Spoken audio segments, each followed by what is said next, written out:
Just by taking a glance at the formula on the blackboard, he effortlessly unraveled the professor's challenging problem, a feat achieved by few in the world. It seemed MIT had produced yet another genius. Yet he was just an unknown janitor. The professor had intended to use this method to recruit gifted students. Whoever solved the problem would gain both fame and fortune. But as the students sat in silence, not one of them stepped forward to claim the solution. So the professor had to issue another challenge. On the corridor's blackboard was the super difficult problem they had spent years solving.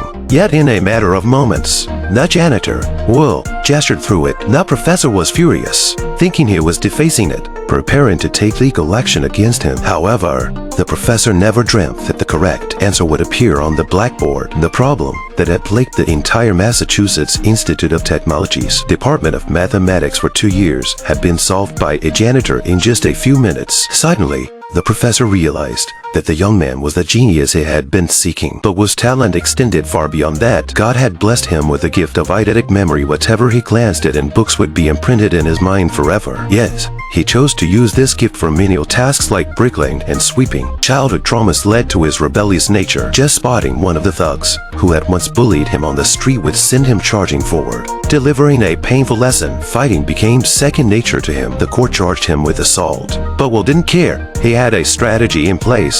Facing the accusations in court, he remained calm, for it wasn't his first time standing there. Unable to afford a lawyer, he decided to memorize the entire United States Constitution and various legal statutes, effortlessly defending himself with righteous indignation, leaving even the opposing counsel speechless. On act that the professor admired. Accepting the professor's offer, Will became his right-hand man. No matter how challenging the mathematical problems, he could easily conquer them with a little thought. When therapist Sean heard about Will's similar experiences, he became intrigued by this genius and wanted to have a conversation with him. Meeting for the first time, Will asserted his dominance without hesitation. Several professors stood up to greet him, but Will simply ignored them and sat down directly. Throughout the meeting, he remained silent, and Sean, too, uttered not a word. Sean knew he had to wait for Will to speak first. The right to reveal his thoughts belonged to Will alone, not to be coaxed or pressured by a therapist. The two men sat in silence, staring at each other as the clock ticked,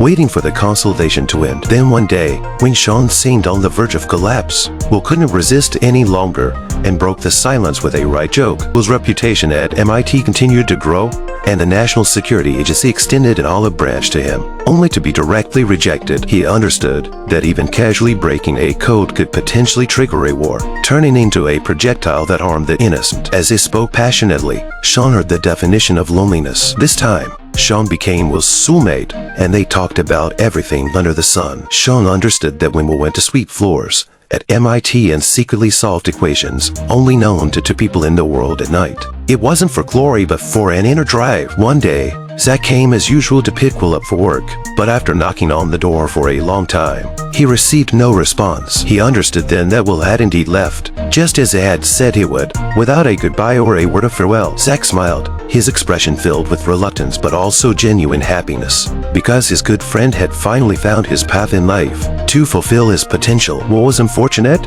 His experiences hadn't buried his talent, but had instead extinguished his rightful confidence. Yet, he was also fortunate. He had unparalleled friendship, coveted opportunities, and, most importantly, he had encountered a soulmate who was both mentor and friend. It wasn't until he heard Sean say, "This isn't your fault," that he finally harbored hope for rebirth and the courage to change his circumstances.